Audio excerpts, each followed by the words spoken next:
Labdien! Mani sauc Elīna Fīrmane, un man ir patiesas prieks jūs sveikt pirmajā dokumentālo stāstu sērijā par īpašiem namiem un īpašumiem Latvijā. Šodien es atrodos pie viena no greznākajiem jūgenstila namiem Mežaparkā Annas Saksas ielā. Mežaparks sākotnēji tika dēvēts par ķeizermežu, un šeit esot uzturējies pat zviedru ķēniņš Gustavs Ādolfs ar savu karaspēku. Šobrīd karaspēku vietā šeit ir dziesmu svētku estrāde, zoodārs un ļoti daudzi grezni nami. Līdz Pirmajam pasaules karam Mežaparkā pārsvarā dzīvoja vācbaltieši, politiķi, rakstnieki, mākslinieki. Viņi šeit bija iecerējuši veidot tādu kā savu oāzi, jeb pirmo dārzu pilsētu Eiropā, kurā patvērties no lielās industriālās kņadas. Ak, kā es viņus saprotu!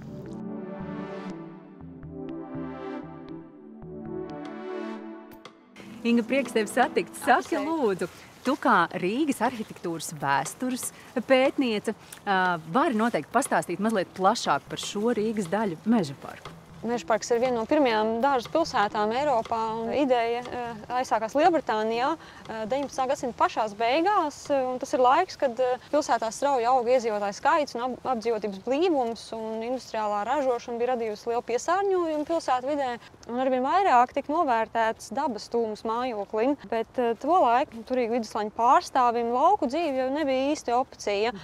Tādēļ šī dārzu pilsēta solīja atrisināt šo konfliktu starp pilsētu un laukiem, piedāvājot visas lauku vides priekšrocības. Tīrs ūdens, svaigs gaiss, dabas vides klātbūtne, ļoti plašas rekreācijas iespējas. Bet, Inga, kāda visā šajā stāstā ir loma arhitektiem? Arhitektu loma atklājas tieši tajā aspektā, ka arī pēc 100 un vairāk gadiem viņa projektētās ēkas joprojām daudzējādā ziņā atbilst mūsu priekšstatiem par ideālu mājokli. Absolūti, šeit to var just faktiski uz katrā mājā, vai ne?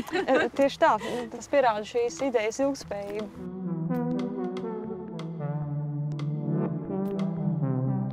Inga, šo var dēvēt par tādu vienu no gleznainākajiem jūgenstila laika namiem. Kurš to ir radījis? Tas ir arī viens no pirmajiem Mežaparka vilu kolonijā uzbūvētajiem saurupu namiem. Un 1904. gadā to projektēja Baltijas vācu izcelsmes arhitekts Edvards Kupfers. Kupfers ir sarakstījis arhitektiem domātu rokas grāmatu par dzīvojamo ēku projektēšanu. Līdz ar to viņš šajā jautājumā bija īsts lietpratējs. Svečuks, jā? Tieši tā. Jā. Viņš kā teorētiķis galveno uzmanību pievērsa harmonijas principam, kā viņa prāt visam nama ārējiem veidolam būtu jābūt harmonijā ar apkārtējo vidi. Par Mežaparka ainavu Kupfers pats ir izteicies un to raksturojis kā ziemeļniecisku. Un projektējot šo vilu, Kupfers ir piešķīris tās arhitektūrai ziemeļniecisku romantisku tēlu uz šāda augsta akmens cokola paceltu koku būvjomu ar ļoti izteiksmīgu siluetu un jumta tornīšiem.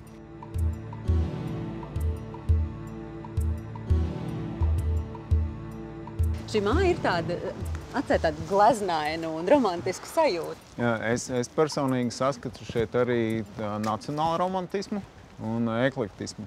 Šis meistarīgais apvienojums, viņš rada šādu šiku sajūtu. Kā skatoties uz mākslas darbu, ka viens saredz vairāk kādu vienu lietu, cits saredz kaut ko varbūt citu. Ja? Un tas rada šo burvību. Kas būtu vēl tās lietas, ko tu vēl uzteiktu šīs ēkas sakarā? Ņemot vērā to, ka ēkas kvadratūra ir nepilni 470 kvadrātmetri un ir izvietota 5 līmeņos, ir 5 stāvos. Šajā ēkā ir 3 guļamistabas. Ja nepieciešams palielināt līdz 4 guļamistabām, bet tas, protams, būtu uz kabineta rēķina vai palīgtelpu rēķina. Viss pārējais attiecīgi jau ir papildus bonus. Bet, piemēram, kas ir tas bonus, tā veranda? Man ļoti patīk veranda. Jā, šī īpašākā lieta, kas šeit ir, tā ir veranda, ņemot vērā to, ka viņā saule iespīd jau no rīta un ir visas dienas garumā līdz pat vakaram. Tas ir brīnišķīgi, jo tik bieži taču ir jādomā par to novietojumu verandas vai kaut kādu terašu novietojums. Tad mūsdien ir problēma ar to, ka tikai no rīta var saņemt saules staras, bet šeit viņi ir gaiši tomēr visas dienas laikā. Kupfers ir runājis par lietām, kuras joprojām nezaudē šo aktualitāti arī mūsdienās. Proti, viņš ir rakstījis, ka Mūsu ikdienā stresam darba vidē arvien pieaugot, mums arvien būtiskāk ir rūpēties par savu un savas ģimenes labklājību un veselību un izvēlēties dzīves vietu, kur mēs varam atpūsties un gūt mieru.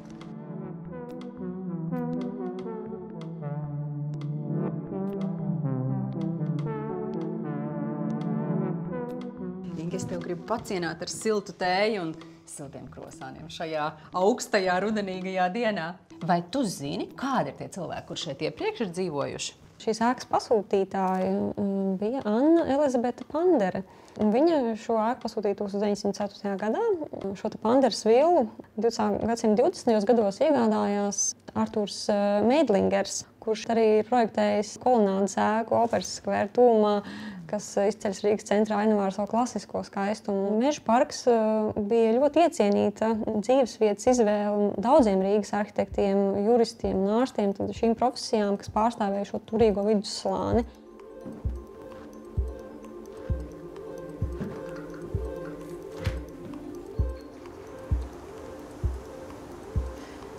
Eva! Čau!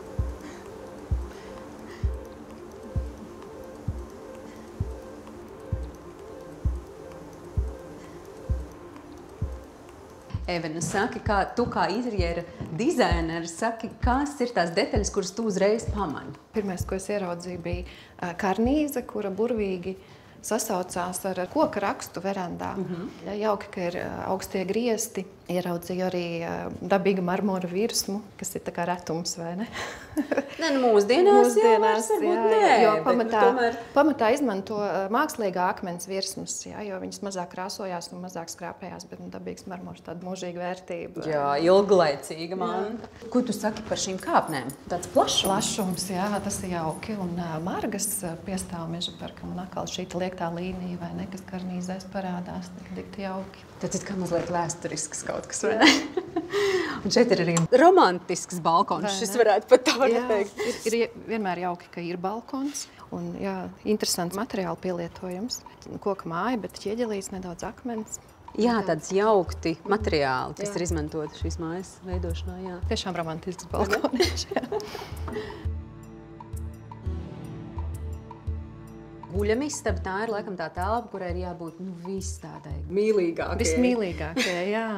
Fantastiski šeit ir telpa, te ir plaša šī guļamistaba. Tur vēl ir garderobe un skats pa logu, miljonu vērts, vai ne, ar visiem 4 gadalaikiem, kad mainās krāsas un tā. Ar mazu balkoniņu, turpat var mazu kafīņu iedzert. No rīta, sestdienas rītā. Vai katru rītu? Katru rītu. Jo vairāk guļamistabai jāatspoguļo īpašnieka personību. Un es jau redzu pa šķirbiņu, ka vannas istabā ir atkal tas marmors, tā marmora virsma, kas šeit ir diezgan daudz. Skaista, plaša vannas istaba, vai ne? Un šis pats, jā, marmors, kas ir skaista detaļa.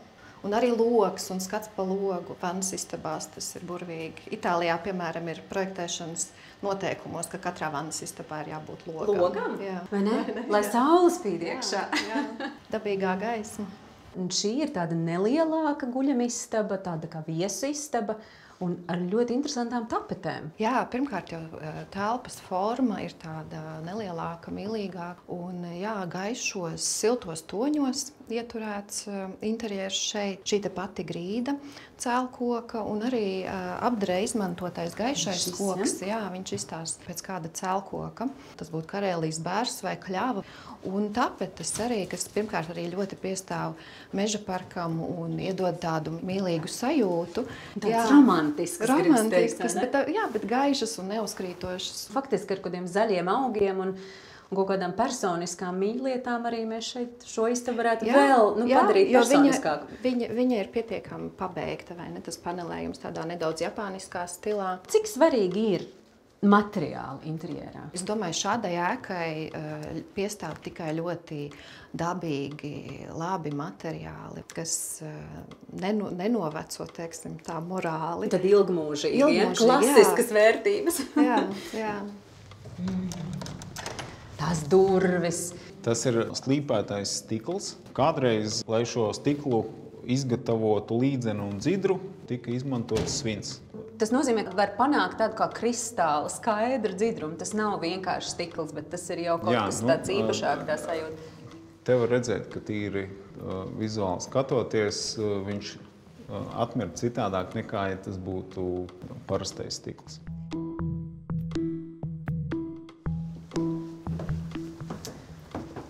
Tā, un šeit ir bēniņi.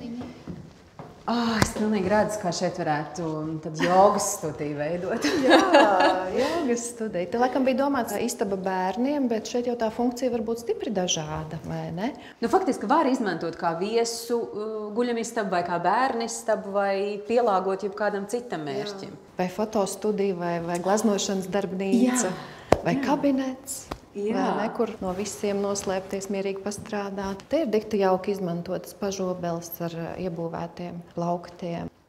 Šeit ir arī vannas istaba, tad tas nozīmē, ka tiešām tā var būt gan guļamistaba, gan atsevišķi jebkas, kaut kas prom no pārējās mājas dzīves, jo tas tiešām atrodas bēniņos un te var sajust tādu mazliet citādu auru nekā pārējā mājā. Ja ne bērnistaba, tad atkarībā no profesijas, vai ne? Vai hobiju. Vai hobiju. Jā.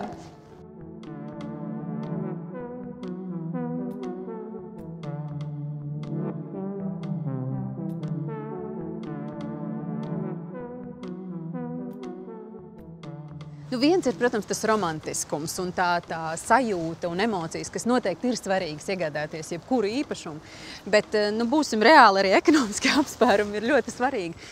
Un šīs mājas gadījumā, šī māja ir vēsturiskais piemineklis. Ko tas nozīmē tīri ekonomiski? Renovētam kultūra vēsturiskam piemineklim tiek piemērota nekustamā īpašuma nodokļa atlaide 50% apmērā. Un, ja šāds piemineklis ir izgaismots, tad atlaide var sasniegt arī 70%. Tiešām? Jā. Vai visi to zina? Es domāju, ka meža parka iedzīvotāji to zina pilnīgi noteikti. Nākotnes iedzīvotāji, es domāju, ka daļa to varētu nezināt. Bet tas nav viss. Es saprotu, ka ir iespējams saņemt arī dažādas līdzfinansējumus, lai restaurētu šo mākslinieciskos elementus mājas. Pareizi es saprotu? Fasādes renovācijai tie līdz šim ir bijuši 20 000 eiro un māksliniecisko fasādes detaļu restaurācijai līdz 5000 eiro.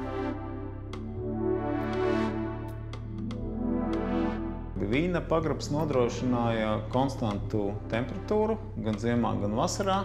Iespējams, ka tas vīns no vīna pagraba garšo nedaudz labāk. Starp vīna skapja īpašnieku un starp klimata skapja īpašnieku un starp vīna pagraba īpašnieku varētu izvērsties diezgan spraiga diskusija pie vīnas glāzes. Tur varētu būt gaisīgas, netvaramas, subjektīvas nianses. Ārkārtīgi skaisti. Kā tev šķiet, kas no šī būtu visatbilstošākais? Tas ir viens no maniem mīļākajiem franču dizaineriem. Liegr, viņam galvenais, kas dominē viņa dizainos, ir dabīgi materiāli un ļoti skaista materiālu kompozīcija. Tos principus var pielietot vienmēr un visur.